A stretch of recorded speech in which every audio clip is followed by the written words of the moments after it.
साहब, भारत के अंदर से भी अब आवाजें बड़ी वाजे हैं जो ये तस्लीम कर रही हैं कि उनको शिकस्त हुई है। कल उनके पार्लियामेंट के सेशन में मेंबरान ने हुकूमत पर पूरी एक चार्जशीट बयान की है। क्या ऐसे बदएतमादी के हालात में मुमकिन है कि मोदी दोबारा कोई मिस एडवेंचर करे? देखिए शजिया, ये जो मोदी का माइंड सेट है ये फ्रिक्शन का माइंड सेट है, लेकिन इस वक्त जो militarily I don't think so कि इस वक्त वो इस पोजीशन में है कि कोई बड़े लेवल पे कन्वेंशनल लेवल पे एक या एयरफोर्स को अपनी उसकी किस पोजीशन में है कि इमीडिएटली वो यूज कर सके। हाँ, उन्होंने अपने गैप्स को कवर कर रहे हैं, बहुत सारी चीजों को एड्रेस कर रहे हैं कि ताकि वो इम्प्रूवमेंट ला सके। और ये जब से माइंडसेट है ये हमेशा वॉर मॉन्गरिंग बहुत करते हैं। और ये देखिए मोदी को तो फ्रिक्शन वैसे भी सूट करती है, उसका सर्वाइवल इसी के अंदर है। लेकिन अभी जो अच्छी चीज हुई है वो हमें पाकिस्तान में ये देखने की जरूरत है कि जो भी पाकिस्तान स्टांस दे रहा था जी, वो अल्हम्दुलिल्लाह उनकी अपनी पार्लियामेंट में वैसी आवाजें आ रही हैं। उनके जितने भी मेजर सवालात हैं जो वो मोदी से कर रहे हैं कि ट्रंप ने क्यों सीज फायर कराया। देखिए ट्रंप डायरेक्टली तो नहीं बोल रहे थे, उनके अपने पार्लियामेंट के लोग कह रहे हैं। वो अपने जेडी वैंस के जरिए, मार्को रूबियो के जरिए, अपने दूसरे सिस्टम, ऑफ कोर्स प्रेसिडेंट है ऑफ अमेरिका है, इनडायरेक्टली ट्रंप खुद ही इन्वॉल्व थे। फिर कहते जी वहां से हम भी कहते थे कि सीज फायर आपने खुद करवाया। उसकी वजह यह है कि अगर वो पाकिस्तान को मार पड़ रही थी बकौल उनके, जो झूठ है, तो उन्होंने फिर सीज फायर क्यों कि इसको लॉजिकल एंड तक पहुंचाते ना। और फिर कहते हैं ऑपरेशन संदूर में कामयाब भी हो गया और जारी भी है। बिल्कुल। तो ये वो चीजें हैं जो पाकिस्तान सवाल उठाता है और इंडिया की पार्लियामेंट ने खुद ही उठा दी। देखिए झूठ के ऊपर एक नैरेटिव उन्होंने पेश किया।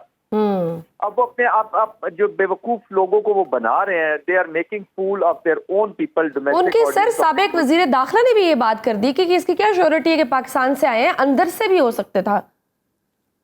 उनके देखे चिदम्बरम की आप बात कर रही हैं, उन्होंने भी यही कहा। और अभी उनकी अगर आप स्पीचेस सुने, उनके जो डिप्टी पार्लियामेंट्री लीडर हैं कांग्रेस के, उन्होंने भी सवालात उठाए हैं। अमरिंदर सिंह ने भी सवालात उठाए राज्य लोकसभा में कि ये पहले ये बताएं कि ये वहां तक पहुंचे कैसे हैं, टेररिस्ट वहां तक पहुंचे कैसे, किसका फेलियर है, सिक्योरिटी का फेलियर क्यों है। फेलियर नहीं है, ये सिक्योरिटी इज इन्वॉल्व, इसलिए वहां से रिमूव की गई कि ये फॉल्स फ्लैग जो है ये क्रिएट करना था उन्होंने। बट हैविंग सेड दैट शरिया, इंपॉर्टेंट थिंग इज कि how prepared we are. Modi चाहे देखिए, मैं हैसियत मिलिट्री, एक्स मिलिट्री, मैं कभी ये नहीं देखूंगा कि एनिमी की इंटेंशन है या नहीं है, मैं देखूंगा उसकी कैपेसिटी कैपेबिलिटी है कि नहीं। जो मोदी का पॉलिटिकल माइंडसेट है ना, उसके मुताबिक उनकी बिल्कुल कैपेसिटी कैपेबिलिटी है कि वो दोबारा ये मिस एडवेंचर कर सकते हैं। उसके लिए जरूरी है कि how much prepared we are. और पाकिस्तान उससे ज्यादा कैपेबिलिटी रखता है। अभी तो पाकिस्तान का जो रिस्पांस है ये 10-15% से ज्यादा नहीं है। जनरल साहब, आप जिस तरह से हमने देखा है ईरान और इसराइल की जो कशीदगी थी, उसमें हमने देखा किस तरह से गैर रवायती तरीके से हमले करने की कोशिश की गई, जैसे साइबर या इलेक्ट्रॉनिक वॉरफेयर। तो क्या हमारी एयरफोर्स और दिफाई अदारे इसके लिए तैयार है? क्योंकि हालिया जंग में भी हमने देखा कैसे हमारे हैकर्स ने भारतीय सिस्टम को जाम कर दिया था। जी बिल्कुल, ये भी मॉडर्न वॉरफेयर है जी, और हम इसका इस्तेमाल of course Pakistani military, Pakistan arm forces, navy, air force, army और हमारे बाकी भी जो इदारे हैं सिक्योरिटी के साथ रिलेटेड, चाहे हमारे स्ट्रेटेजिक इदारे हैं या ऑपरेशनल हेडक्वार्टर्स हैं, they are cognizant of the fact जी। वो बिल्कुल ये इवॉल्विंग एक कॉन्टिन्यूस एक प्रोसेस होता है जी। मिलिट्री जो आपके एनिमी की कैपेबिलिटीज आती हैं, यहाँ पे आते हैं। फिर यूक्रेन की, जब रशिया यूक्रेन की वॉर को बड़ी क्लोजली हम लोग वॉच कर रहे हैं, उससे पहले अजरबैजान और आर्मीनिया के कॉन्फ्लिक्ट को हमने देखा जिस तरीके से मॉडर्न टेक्नोलॉजीज का इस्तेमाल हो रहा है। तो पाकिस्तान बिल्कुल उस फील्ड में भी जी है। और हमारी जो स्ट्रेटेजिक पार्टनरशिप है चाइना के साथ, टर्किया के साथ और बहुत सारे ममालिक, इवन वेस्ट के बीच में भी कई ऐसे ममालिक हैं जहाँ से पाकिस्तान जो है कुछ तो। और गुड थिंग ये है कि हम सिर्फ बाहर से लोगों के साथ कोलैबोरेशन के साथ अपनी कैपेबिलिटीज नहीं बढ़ा रहे, पाकिस्तान की अब इंडिजिनस कैपेबिलिटीज बहुत बढ़ गई है। हमारा जो चीफ ऑफ एयर स्टाफ है उन्होंने बहुत मेहनत की है, बहुत चीजें ऐसी डेवलप की हैं। फिर हमारे जो स्ट्रेटेजिक इदारे हैं, हमारा खासतौर पे मिसाइल टेक्नोलॉजी में, अब पाकिस्तान का डिफेंस जो है वो बहुत आगे जा चुका है जी। और अल्हम्दुलिल्लाह इन स्पाइट ऑफ कंस्ट्रेंट्स, यही तो दुनिया देख रही है जी कि इनके ऊपर ये वाहिद मुल्क है जिसके ऊपर जितना क्राइसिस आता है ये परफॉर्म करता है। इसके ऊपर वॉर लेके आया इंडिया जैसा हेजमॉन ह्यूब्रिस्टिक अप्रोच के साथ, तो पाकिस्तान ने उसको इररेलेवेंट कर दिया। देखिए जब 71 की वॉर हुई थी शजिया, तो पूरी दुनिया इंडिया की तरफ देखना शुरू हो गई थी कि इंडिया जो है उसने पाकिस्तान को शिकस्त दिया और एक ये मीनिंगफुल कंट्री है इस रीजन के बीच में, ये जंग लड़ना भी जानता है और वो जीती जिस तरीके से उसके और अवामिल होगी। लेकिन मैं तो आपको स्ट्रेटेजिक एक एनालिसिस बता रहा हूँ जो दुनिया ने एनालिसिस किया जो जी। अब मुक्ति बानी के हमें खुद पता है हम इसको, लेकिन लेट्स बी रियलिस्टिक। तो इंडियंस को अब पाकिस्तान ने ये जो 4 दिन की जंग लड़ी है उसके बाद पूरी दुनिया आपकी तरफ देख, दैट्स व्हाई आप व्हाइट हाउस में बैठे हुए कभी लंच कर रहे हैं, कभी आपके फॉरेन मिनिस्टर बाहर जा रहे हैं। इससे पहले जब इलेक्शंस हुए हैं ट्रंप के, तो आप देखें कि अमेरिका की जो भी स्टोरी उसमें पाकिस्तान मिसिंग है जी।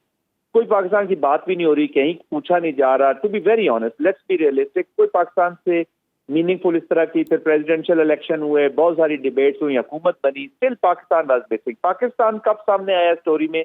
पहलगाम के बाद, बिल्कुल, और मीनिंगफुल तरीके से आया जी। अब चाइना को तो हमारी अंडरस्टैंडिंग थी, अपने दोस्तों को भी थी, लेकिन फिर पूरी दुनिया ने आपकी तरफ देखा है। तो वो जो कान आपको सुनना नहीं चाहते थे वो आप सुन रहे हैं, जो आंखें आपको देखना नहीं चाहती थी वो देख रही हैं, और लोग आपका बाजू पकड़ना चाहते हैं जी, आपके साथ चलना चाहते हैं, चाहे वो वॉर ऑन टेरर हो, चाहे कन्वेंशनल डोमेन में हो, चाहे इकोनॉमिक्स हो, चाहे सोशल हो।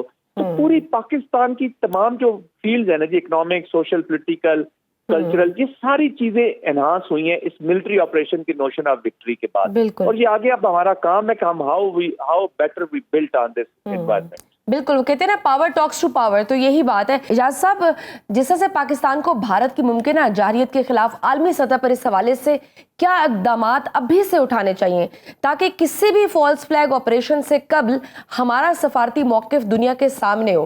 क्योंकि बज़ाहिर लग ऐसे ही रहा है कि भारत बाज तो आने वाला नहीं है।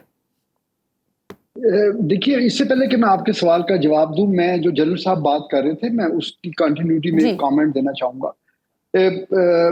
हमने जो है बाकी जिन एरियाज में हमने भारत को जो है इसमें बिल्कुल जो है ना फ्लैट किया, एयर पार में और ग्राउंड एप्लीकेशन जहां भी हुई और उनकी मिसाइल टेक्नोलॉजी को न्यूट्रलाइज किया, ये इवन एक वेटरन की हैसियत से ये हमारे लिए भी सरप्राइज था कि एक ऐसा मुल्क जो कि दुनिया में आईटी एक्सपोर्ट का एक बहुत बड़ा जो है ना सोर्स है, और बज़ाहिर जब हम कमर्शियल उसकी बात करते हैं इंफॉर्मेशन टेक्नोलॉजीज की, तो उसमें भारत को एक बड़ा जो है पावर हाउस समझा जाता है।